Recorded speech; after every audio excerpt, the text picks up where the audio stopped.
Unit 1 Food Learning Objectives. After completing this lesson, students will be able to know about spoilage of food and food preservation methods, list out of the deficiency disease and the preservation methods, know about obesity and the method of calculation of BMI, understand the importance of balanced diet, identify the safety measures to be followed in the kitchen.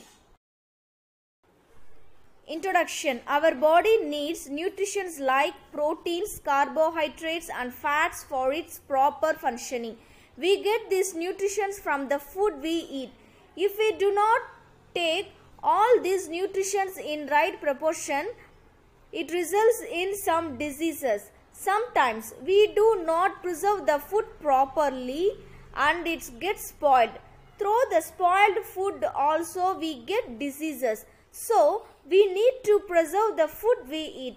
In this lesson, we will study about the spoilage of foods and the ways to preserve them, deficiency disease, balanced diet and kitchen safety. See, நமது உடல்ல இருக்கிற இந்த சீரான இயக்கத்திற்கு புரதம், carbohydrate மற்றும் கொழுப்பு போன்ற ஊட்டச்சத்துக்கள் நமக்கு தேவைப்படுகின்றன. நாம் உண்ணும் உணவிலிருந்து இவற்றை பெறுகிறோம். நாம் உணவை முறையாக பாதுகாக்காததால் சில வேளைகளில் அவை கெட்டு போகின்றன. கெட்டுப்போன உணவை நாம் உண்பதால் நமக்கு உடல்நலக்குறைவு ஏற்படுகிறது. எனவே நாம் உண்ணும் உணவை பாதுகாப்பாக வைப்பது மிகவும் அவசியமானதாக இருக்கிறது. இந்த பாடத்திலிருந்து நாம் என்ன தெரிஞ்சுக்க போறோம்னா, உணவு கெட்டுப்போதல் மற்றும் உணவை பாதுகாத்தல், ஊட்டச்சத்து குறைபாட்டுக்கான நோய்கள், சரிவிகித உணவு மற்றும் சமையலறை பாதுகாப்பு குறித்து நாம் படிக்க இருக்கிறோம். Spoilage of food. Food items like fruits, vegetables, milk and meat will be fresh for very short period. These are called perishable foods and they get spoiled easily. Some food items like rice have long lifetime but they also decompose. The change in the normal state of the food is called spoilage of food. Spoiled food becomes unsuitable to eat. We can notice such as changes from the taste and smell of the spoiled food. Eating spoiled food may cause disease. See, spoilage of food andna உணவு கெட்டுப்போதல். Okay, பழங்கள், காய்கறிகள், பால் மற்றும் இறைச்சி போன்ற உணவுப் பொருட்கள் மிக குறுகிய காலம் மட்டுமே உண்ணக்கூடிய தன்மையுடன் இருக்கும். இவை விரைவில் கெட்டுப்போகின்றன. இந்த உணவுகள் கெட்டுப்போகும் உணவுகள் என அழைக்கப்படும். அரிசி போன்ற ஒரு சில உணவுகள் கெட்டுப்போவதில்லை, ஆனால் அவையும் நாளாகும் போது கெட்டுப்போய்விடும். உணவுகளின் மனம் மற்றும் சுவை போன்ற இயற்கையான நிலைகளில் மாற்றம் ஏற்படும் போது அவை கெட்டுப்போன உணவுகள் என அழைக்கப்படும். அவற்றின் சுவை மற்றும் மனத்திலிருந்து நாம் உண்ணும் மாற்றங்களை அறியலாம். கெட்டுப்போன உணவுகள் உண்பதற்கு ஏற்றவை கிடையாது. கெட்டுப்போன உணவை உண்பதன் மூலமும் நமக்கு நோய்கள் ஏற்படுகின்றன. Causes. Once the food items are harvested, they begin to decompose. Food can be spoiled by factors like air and oxygen, moisture, enzymes, microorganisms, light and temperature. See, causes அண்ணா காரணங்கள். தாவரத்திலிருந்து பெறப்பட்ட சில நாட்களில் உணவுப் பொருட்கள் அழுக ஆரம்பிக்கின்றன. உயிர்வாசி, அதாவது காற்று, ஈரப்பதம், வெளிச்சம், நொதிகள், நுண்ணுயிர்கள் மற்றும் வெப்பநிலை போன்ற பல்வேறு காரணங்களால் உணவுப் பொருட்கள் கெட்டு போகின்றன. Air and oxygen. When the oxygen reacts with food contents, it produces changes in the color and flavor of the food. Air and oxygen அண்ணா காற்று மற்றும் உயிர்வளி உணவு பொருட்களோடு வினை புரியும் போது அவற்றின் நிறம் மற்றும் மனம் ஆகியவற்றில் மாற்றம் ஏற்படுகின்றன. Moisture. Moisture keeps the food fresh. When the moisture is gone, vegetables and fruits shrink.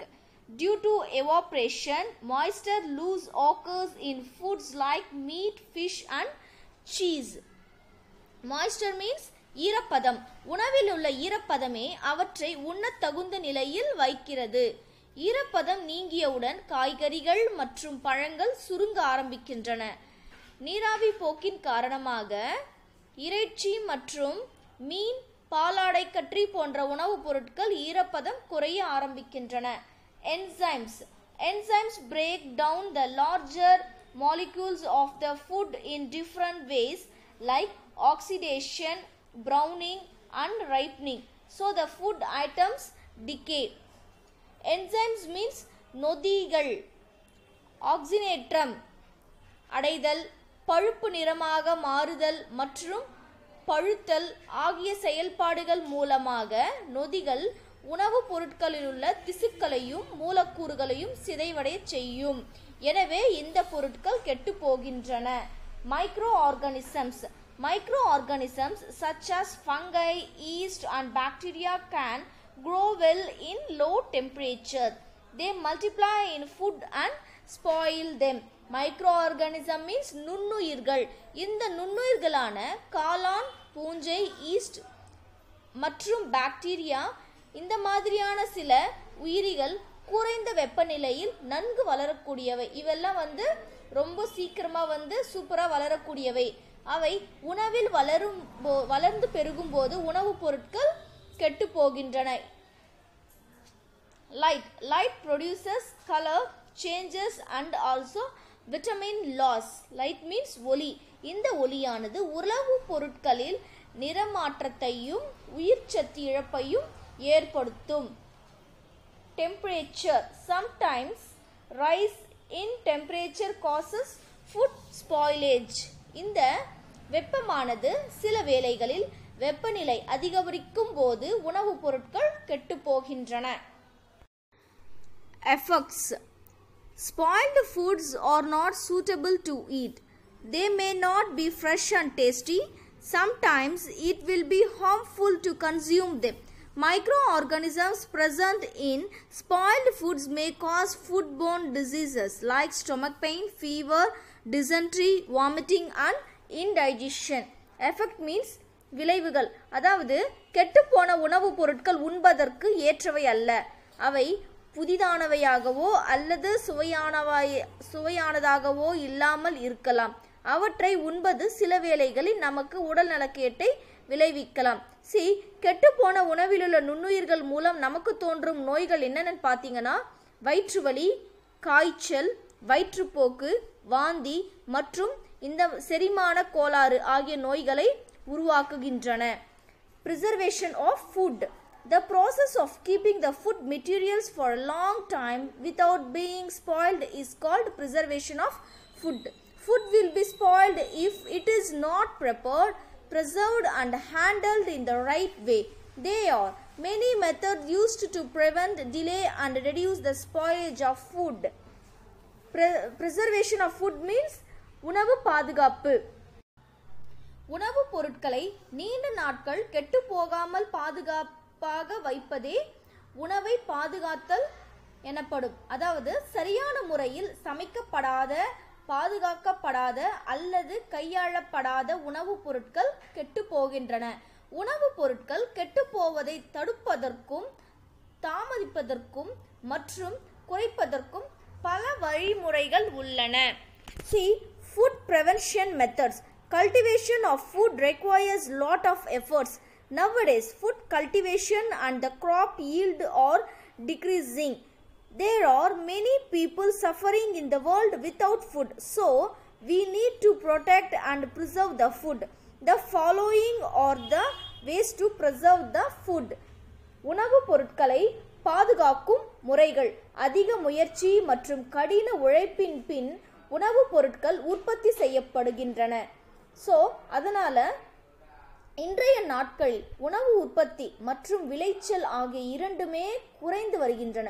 உலகின் பல பகுதிகளில் மக்கள் உணவின்றி இன்னலாகின்றனர். எனவே நாம் உண்ணும் உணவை பாதுகாத்து அவற்றை சேமித்து வைக்க வேண்டும். உணவை பாதுகாக்கும் முறைகள் பற்றி நாம் இப்பொழுது பார்க்கலாம். First, drying. It is the process of removal of water content from the food by drying in the sunlight. Example, grains. See, drying means உலர வைத்தல். இந்த மாதிரியான உணவுப் பொருட்களை சூரிய ஒளியில் உலர வைப்பதன் மூலம் அவற்றிலுள்ள நீரை முற்றிலுமாக நீக்கும் முறை. எடுத்துக்காட்டு தானியங்கள். Addition of salt. It is the method of adding salt to food to remove the water. Example, fish and pickles. இந்த மாதிரியான உணவுப் பொருட்களுடன் உப்பு சேர்க்கப்படும் போது அவற்றிலுள்ள நீர் அகற்றப்படுகிறது. எடுத்துக்காட்டு எக்ஸாம்பிள் மீன், ஊறுகாய். Addition of sugar. In this method, sugar is added to food. Sugar dissolves in the water condition of the food and preserves the food items from spoilage. Example, jam and fruit juices. சர்க்கரையை உணவுப் பொருட்களுடன் சேர்க்கும் போது அது உணவில் உள்ள நீரில் கரைந்து அவை கெட்டு போகாமல் பாதுகாக்கும். Example, jam. ஜாம் மீன்ஸ் பழக்கூழ். ஃப்ரூட் ஜூசஸ் பழரசம். Freezing. The microbial growth and the enzyme activity on the frozen food items can be prevented by this method. Example, fruits and vegetables. Freezing, உறைதல். இந்த மாதிரியான உணவுப் பொருட்களின் மீது நடைபெறும் நுண்ணுயிர்களின் வளர்ச்சி மற்றும் நொதிகளின் செயல்பாடு ஆகியவற்றை கட்டுப்படுத்தலாம். எக்ஸாம்பிள், பழங்கள் மற்றும் காய்கறிகள். Boiling. Boiling kills the microorganisms present in the food materials. Example, milk and water. Boiling means what? கொதிக்க வைத்தல். உணவுப் பொருட்களில் உள்ள நுண்ணுயிர்களின் கொதிக்க வைத்தல் மூலம் அழிக்கப்படுகின்றன. எக்ஸாம்பிள், எடுத்துக்காட்டு பால் மற்றும் தண்ணீர். Canning. In this method, food is packed in airtight cans so that germs do not grow on them. Example, milk powder. See, canning means bottles, டப்பா மற்றும் புட்டிகளில் அடைக்கப்பட்ட உணவுன்னு சொல்லலாம். இந்த முறைகளில் காற்று புகாத டப்பா மற்றும் புட்டிகளில் உணவுப் பொருட்கள் அடைத்து வைக்கப்பட்டு நுண்கிருமிகளின் அவற்றை பாதுகாக்காத வண்ணம் காக்கப்படுகின்றன. எக்ஸாம்பிள், பால் பொடின்னு சொல்லலாம், milk powder. Okay. Addition of chemical preservatives.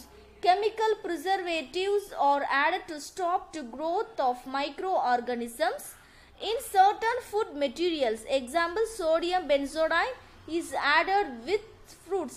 Sulfur dioxide is added with dry fruits. Vinegar is added with pickles.